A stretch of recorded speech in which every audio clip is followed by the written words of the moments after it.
একদিন ফোন দেখতে দেখতে এই কাজগুলো চোখে পড়লো। খুব জানতে ইচ্ছে করলো এই কাজগুলো কি দিয়ে করে, কিভাবে তৈরি হয়।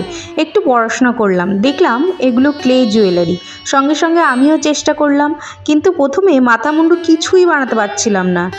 এক বানাতে যাচ্ছি, হয়ে যাচ্ছে আরেক। তবে আমি পেরেছি গয়না বানাতে। চলো এই গয়নাগুলোই তোমাদের এক ঝলকে দেখাই। প্রথমেই শুরু করলাম মঙ্গল চিহ্ন দিয়ে, এরপর একটা নীলকণ্ঠ ফুল। নীলকণ্ঠ ফুলের নীল রঙটা যেন চোখটা জুড়িয়ে যাচ্ছে। এরপর আমি বানিয়েছিলাম একটা মাছ। মাছটা কেমন হয়েছে আমাকে জানিও। মাছের আদল ডিজাইন পুরো আমার নিজের মন থেকেই করা। এরপরে আমি বানিয়েছি একটা ফুল, কিন্তু এই ফুলটার নাম আমি সঠিক জানি না। তোমাদের কারোর জানা থাকলে অবশ্যই আমাকে কমেন্ট করে জানিও।